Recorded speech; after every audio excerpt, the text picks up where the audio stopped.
بسم اللہ والصلاة والسلام علی رسول اللہ وآلہ وعلی السلام علیکم ورحمۃ اللہ وبرکاتہ۔ ایک سوال یہ پوچھا گیا ہے کہ فاریکس ٹریڈنگ کیا یہ جائز ہے یا ناجائز ہے؟ شریعت میں اس کا کیا حکم ہے؟ کیا فاریکس ٹریڈنگ کے اندر اپنا پیسہ انویسٹ کرنا، پیسہ لگانا اور پیسہ بنانا، کیا شریعت میں اس کی اجازت ہے یا نہیں ہے؟ جدید مسائل سے متعلق یہ سیریز چل رہی ہے، وہ مسائل کے جو آج ہمیں پیش آ رہے ہیں اور ہمارا نوجوان طبقہ، بزنس مین طبقہ اس میں انویسٹ کرتا ہے، وہ یہ سوال پوچھتا ہے کہ آیا یہ کام کرنے سے پہلے میں شرعی طور پر مطمئن ہو جاؤں کہ جو کام میں کرنے جا رہا ہوں اس میں میری جو روزی ہے وہ حلال ہے، جائز ہے یا جائز نہیں ہے؟ دیکھیں، فاریکس ٹریڈنگ کیا ہے؟ فاریکس ٹریڈنگ کا مطلب ہوتا ہے فارن کرنسی کے اندر غیر ملکی کرنسی میں اپنا پیسہ لگانا۔ فاریکس یہ فارن سے بنا ہوا ہے، یعنی غیر ملکی، جو آپ کے ملک کی کرنسی نہیں ہوتی ہے، جو آپ کی ملک کی چیز نہیں ہوتی ہے۔ ٹریڈنگ کا مطلب ہے اس کے اندر کاروبار کرنا، اس کے اندر اپنا پیسہ لگانا، سرمایہ لگانا، یعنی ایک چیز کو آگے بھیجنا، اپنے علاقے سے نکال کر دوسری جگہ پر اس کو بھیجنا۔ ٹریڈ کا مطلب یہ ہوتا ہے۔ ہمارے ہاں چھوٹی چھوٹی کمپنیاں بھی ہوتی ہیں، پاکستان کے اندر موجود ہیں۔ تو فاریکس ٹریڈنگ کے اگر اس نام کو ہی دیکھا جائے تو اس میں کوئی ایسی قباحت نظر نہیں آتی ہے کہ جس وجہ سے ہم یہ کہہ سکیں کہ اس میں پیسہ نہیں لگایا جا سکتا۔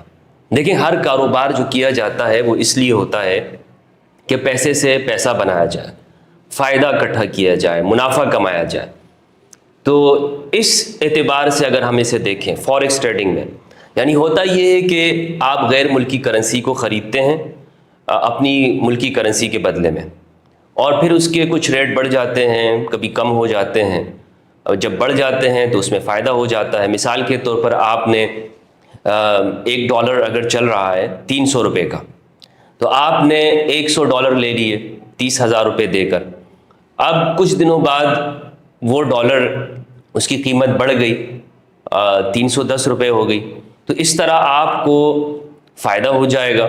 جو آپ نے 30,000 میں خریدے تھے وہ قیمت آپ کی بڑھ گئی، تو جو بڑھ گئی وہ آپ کا فائدہ ہوا۔ تو اس اعتبار سے اگر آپ نے انویسٹ کیا تو لازمی بات ہے کچھ دنوں بعد وہ چیزیں بڑھ جاتی ہیں۔ ہر چیز، ہم یہاں پر سونا چاندی کی ویلیو بڑھتی ہے تو فائدے کے لیے لوگ اس کو خریدتے ہیں اور رکھا جاتا ہے۔ اگرچہ ایک چیز کو اکٹھا کرنا، ضرورت سے زیادہ اکٹھا کرنا، اور لوگوں کو اگر نقصان دینے کی نقطہ نظر سے ہو تو پھر تو یہ چیز ناجائز ہوتی ہے، جائز نہیں ہوتی۔ یعنی ایک چیز کو آپ مارکیٹ میں اس لیے روک کے رکھتے ہیں کہ شارٹیج ہو جائے، اس کی دوسروں کو نقصان ہو جائے۔ تو اس حوالے سے اگر ہم دیکھیں تو یہ بات ناجائز نظر آتی ہے۔ لیکن اگر ایسی کوئی صورتحال نہیں ہے اور حالات درست جا رہے ہیں تو آپ اس میں پیسہ انویسٹ کر سکتے ہیں فاریکس ٹریڈنگ کے اندر، تاکہ آپ کو جو منافع ہو وہ آپ کا منافع جائز ہے، ناجائز نہیں ہے۔ ہاں، اس میں ایک اور چیز ہے، وہ کیا ہے؟ وہ ہے لیوریج۔ فاریکس ٹریڈنگ کے اندر اگر آپ لیوریج پہ جاتے ہیں، لیوریج کیا ہے؟ لیوریج یہ ہے کہ ادھار پیسے لے لیے جاتے ہیں اور وہ اس کے آپ مالک نہیں ہوتے۔ جب مالک نہیں ہوتے اور اسے آگے آپ بیچ دیتے ہیں، تو جو چیز فقہا نے لکھی ہے کہ جو چیز آپ کے قبضے میں نہیں ہوتی، اس کے آپ مالک نہیں ہوتے، اسے آپ آگے بیچ نہیں سکتے۔ فار ایگزامپل، میں نے آپ سے کہا کہ جناب میں یہ گھر بیچنا چاہتا ہوں اور میرا گھر وہ اسلام آباد کے اندر ہے، لہٰذا آپ اسے مجھ سے خرید لیں۔ ہوا یہ ہے کہ میں نے ایک شخص سے اسلام آباد کے اندر ایک گھر خرید لیا، مثال کے طور پر 1 کروڑ کا گھر لے لیا گیا، اور وہ ابھی میرے قبضے میں نہیں آیا، میں نے اسے پیسے دیے نہیں ہیں 1 کروڑ روپے۔ اور اب اسی دوران میں یہاں کراچی میں یا کسی علاقے میں ایک شخص ہے، وہ کہتا ہے یار میں اسلام آباد میں ایک گھر لینا چاہتا ہوں، تو میں اسے کہتا ہوں میرا گھر اسلام آباد میں موجود ہے، میں آپ کو 1 کروڑ 10 لاکھ کا بیچنا چاہتا ہوں۔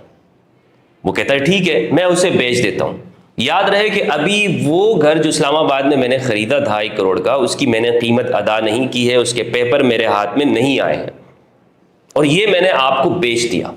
تو یہ بیچنا درست نہیں ہوگا، اس لیے کہ ابھی میں اس کا مالک نہیں بنا ہوں، میرے قبضے میں نہیں آیا۔ میں آپ کو کہتا ہوں بھائی میرے گھر کے چھت کے اوپر جتنی بھی اوپر چڑیا گزرتی ہے، پرندے گزرتے ہیں، یہ سارے میں نے آپ کو بیچ دیے۔ تو بھائی اس کا مالک تو میں نہیں ہوں. میں آپ کو سمندر پہ لے جاؤں اور کہوں کہ اس سمندر میں یہاں پر جتنی بھی مچھلیاں ہیں وہ میں آپ کو بیچ رہا ہوں اور اس کو میں نے ابھی نکالا نہیں ہے, تو یہ جائز نہیں ہوگا. تو اسی طرح یہ جو لیوریج میں کیا جاتا ہے, آپ وہاں پر انویسٹ کرتے ہیں, $1000 انویسٹ کر دیا, $100 انویسٹ کر دیا, ایک اور شخص آ کر آپ کو کہتا ہے کہ جناب آپ نے یہاں پر انویسٹ کیا ہوا ہے, میں آپ کو $1000 دیتا ہوں, اور یہ پپ بنی ہوئی ہے, اس $1000 میں اب یہ آپ اپنے اس کے اندر والیٹ کے اندر شمار کریں, تو جو آپ نے انویسٹ کیا اس کے ساتھ 1000 اور آ گئے. اب یہ بطور قرض کے, اس کے آپ مالک نہیں ہیں. اب ہوتا یہ ہے کہ اگر نقصان ہو جاتا ہے تو پھر آپ کو بھرنا پڑتا ہے, فائدہ ہو جاتا ہے تو پھر اس میں شیئرنگ ہوتی ہے. تو یہ قرض ایسا ہے کہ اس کے آپ بالکل مالک نہیں ہوتے, یہ مفروضے کے اوپر چل رہا ہوتا ہے. تو یاد رکھیں کہ جو چیز مفروضوں کے اوپر چلتی ہے اور جس میں غالب گمان دھوکے کا ہوتا ہے, دھوکے میں جانے کا, وہ چیز شریعت نے ناجائز قرار دی ہوئی ہے کہ دھوکہ بالکل برداشت نہیں ہے, شریعت سے دھوکے کی اجازت نہیں ہے. تو لیوریج کا جہاں تک معاملہ ہے, لیوریج درست نہیں ہے. اگر فوریکس ٹریڈنگ کے اندر لیوریج کا شائبہ آ جاتا ہے, لیوریج کا کام آ جاتا ہے, تو پھر یہ ناجائز ہو جاتی ہے. ادروائز اگر یہ چیز نہیں ہے اور صرف کرنسی انویسٹ کرنی ہے اور وہاں پہ کرنسی کا اتار چڑھاؤ ہوتا ہے, تو یہ اسی طرح ہے جیسے میں نے آپ کو بتایا کہ سونے چاندی کی قیمتیں بڑھتی ہیں, کم ہوتی ہیں, دیگر اشیاء کی, سامان کی جو ہم خریدتے ہیں, پراپرٹی خریدتے ہیں, ان کی قیمتیں کم ہوتی ہیں, بڑھتی ہیں, تو وہ جائز ہوتی ہے, وہ ناجائز نہیں ہوتی. تو یہ بالکل فوریکس ٹریڈنگ کا معاملہ یہاں پر اسی طرح ہوگا. اگر اس میں لیوریج کا یا مارجن کا جو شائبہ نہ ہو اور وہ کام نہ کیا جائے تو یہ جائز ہے. السلام علیکم ورحمۃ اللہ وبرکاتہ.